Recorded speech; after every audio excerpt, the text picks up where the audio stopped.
So I haven't posted a video in a couple of weeks, and there's actually a reason for that. I was looking around for a new table saw for the shop, and I also wanted to get a planer and a scroll saw.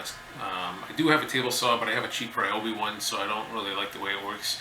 And I wanted a couple other tools that I don't have. So I had my wife search around. She found an old Craftsman setup for me, which had the table saw and the planer, and then the guy had a separate scroll saw, so it was nice. I got all three in one deal. So I'm going to show you a little video here of what I got in setting it up. And then I did have a little mishap setting up the planer. Let's just say it didn't go so well. So I'll get into that a little bit more after the video, so stay tuned and I'll tell you what happened. Alright, so I was able to pick up this Craftsman saw. This is an older model. It's probably from the 60s. It's all cast iron. It's all heavy duty steel. There's no plastic on this thing. And that's what I wanted. You know, I got a cheap Home Depot Ryobi saw, and I just don't like it. It's just too cheap for what I want to use. So this one here is actually a model 103-22181, and I was able to download a manual for it. I found this online. Gives you all the information about it. Even has a parts list. I don't know if the parts are still available or not, but it does give you that. Now, one cool thing is I didn't realize it at the time I got it, but it actually has a planer on it also. So I got a 2-for-1 deal on that one. I do have the fence and all that. And then the third thing is, sitting on the ground next to it, he had this. And he's like, oh yeah, it's a scroll saw. If you want it, you can have it. So there we go. I grabbed that. I'm not sure if I'm going to use this one or if I'm going to get a different one, only because this one, it's all there, it works, but I do need a motor for it. And sometimes you can find them already set up on a stand with a motor and everything for the price of buying a new motor. So we'll see how that works out. But as far as this goes, he did give me a couple extra belts here. And I do need to take this off to wrap the belt on here to get it around the motor. So right now what I'm going to do is I'm going to take this off. I'm going to get the belt put on, and I'm going to get this thing all lined up. I do have the sheet for that also. It describes how to line the plates up, line the blades up, and all that. So because I've been using a lot of the reclaimed pallet wood, it does have rough edges on it. I do have a project I want to do with some of that wood, and I'm hoping this is going to kind of clean the boards up a little bit for me. So yeah, let's see how we can get this thing operational again. So the way this is held on there, there's a bolt that comes through here, there's another one that comes through here, and then there's one down here. So once you get those three out, then you can lift it off of here. The next thing I got to do is I got to get the shaft on this back far enough that I can drop this pulley so that I can get the new belt on. So we're going to punch it here and slide that back out. I just got to loosen up a couple of things here. So there's a set screw on the pulley, and then I believe I got to loosen these here. So we'll do that, and we'll see if we can get that bolt back. Okay, so we're just going to take an old 3/8 extension here, and we're just going to push this out.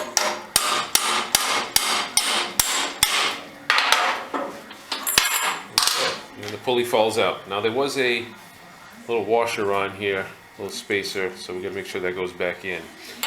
Okay, so now we have the opening here. We can take our belt and we can slip it up through here.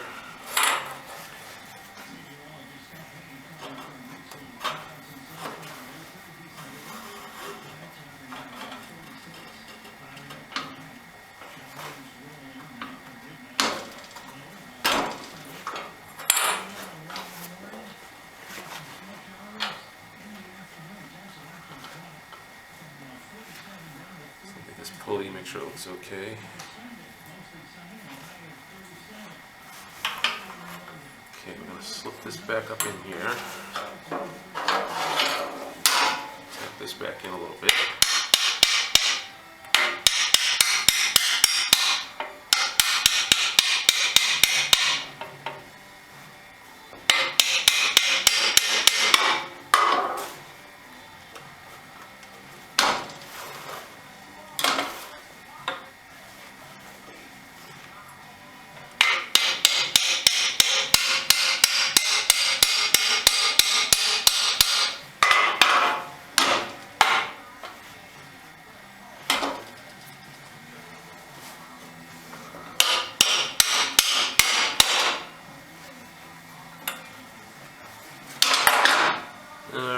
gotta make sure that we get this little washer back on there though.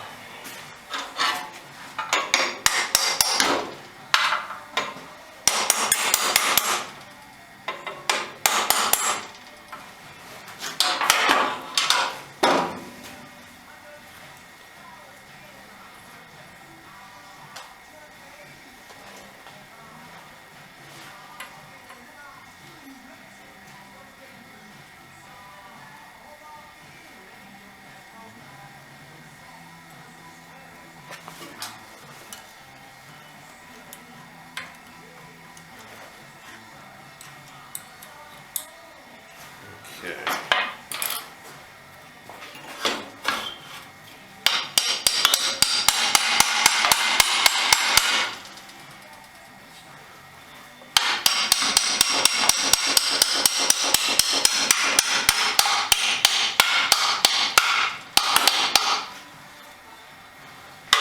Okay, so that's all set. Now we can mount this back on the side here and get the belt hooked up.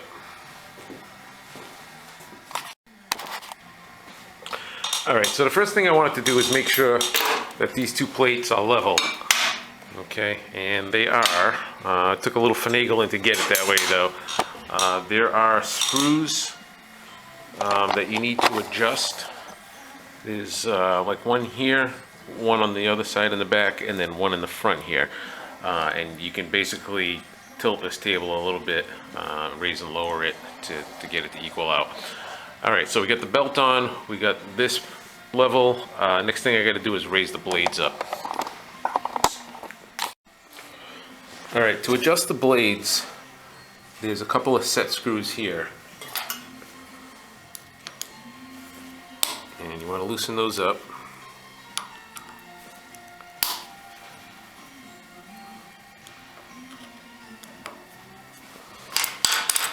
That's going to allow you to move the blades. You can see it's all loose now. Now there's a couple of set screws down in here, and these are the ones that actually raise the blade.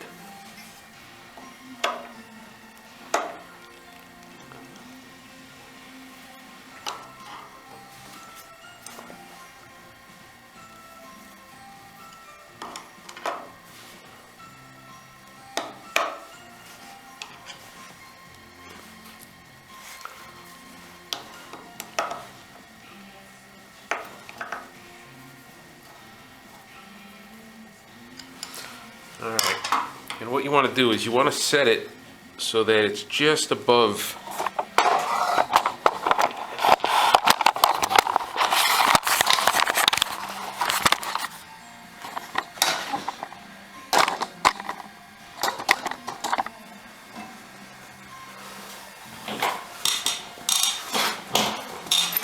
so when the blade is at the highest point, you want it to just contact that, which it's not. So I'm gonna lift this up a little more.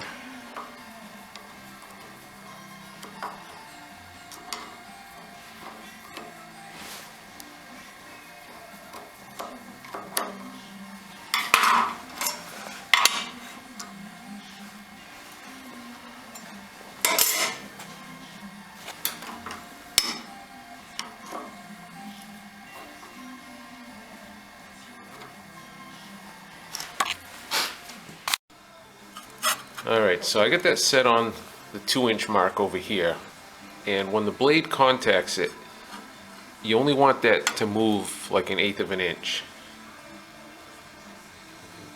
Okay, so you can see it's moving about 1/4 of an inch, so that's too high. So I gotta lower this a little bit. Okay, so basically, now that everything's adjusted, it should just grab this and move it just a little bit. So if we find that it's not cutting good enough, I can always just raise the blades a hair. I think it's grabbing just enough. So we'll give it a shot, see what happens.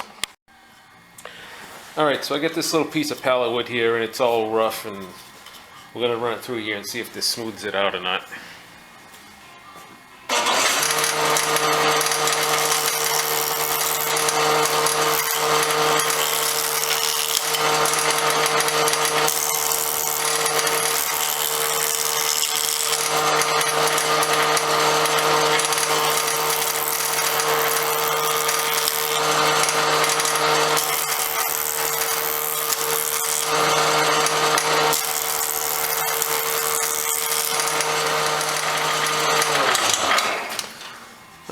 I gotta say, that did a really good job. Nice and flat and smooth.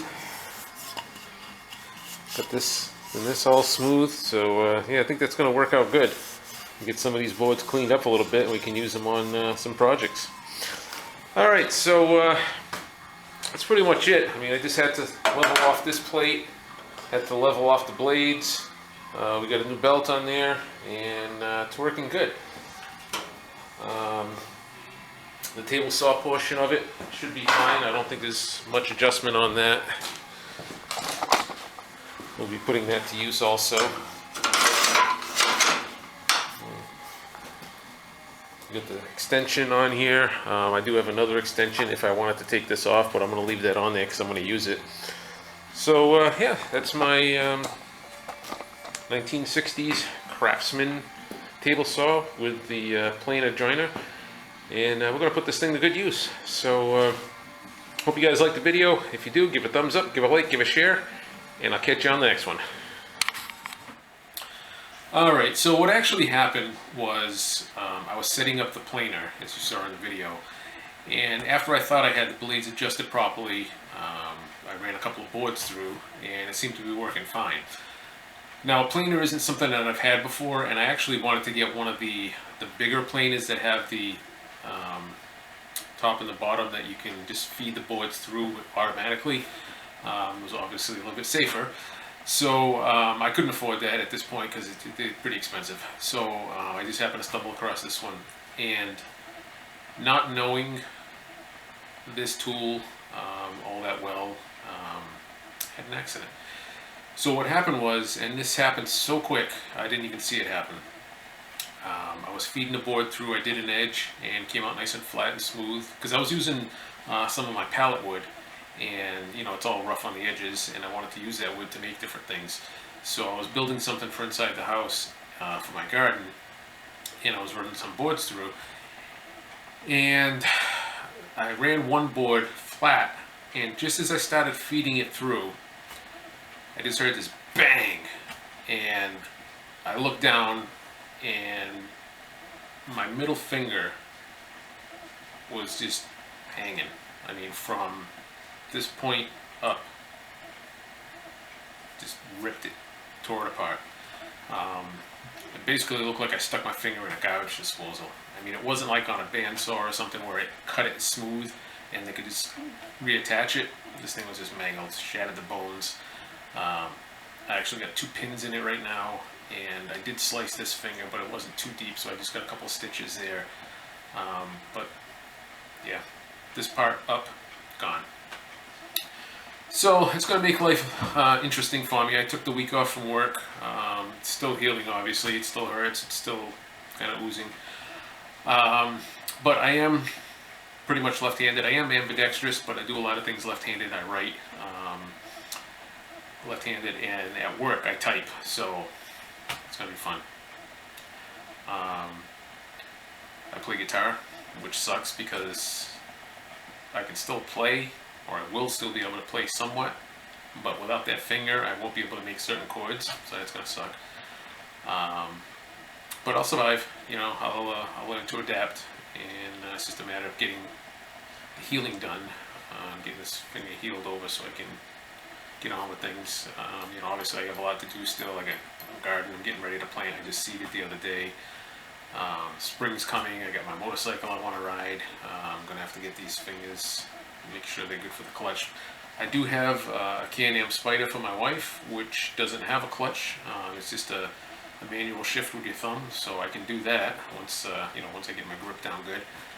We did have a beautiful day the other day. It was like 70 degrees, so we went for a ride, and my wife rides, so I just had her drive. I was sitting on the back just enjoying the weather, enjoying the ride.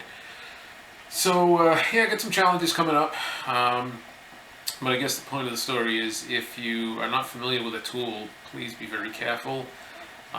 This doesn't have any kind of safety mechanism on it. I mean, I know a lot of very experienced woodworkers that have lost fingers.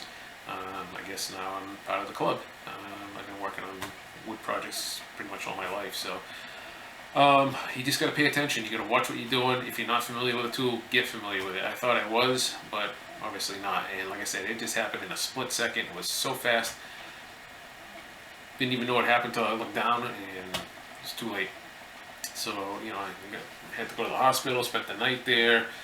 The IVs and the tetanus shots, and had to put me out and stitch me up and all that fun stuff. So basically spent the week just kind of recouping here.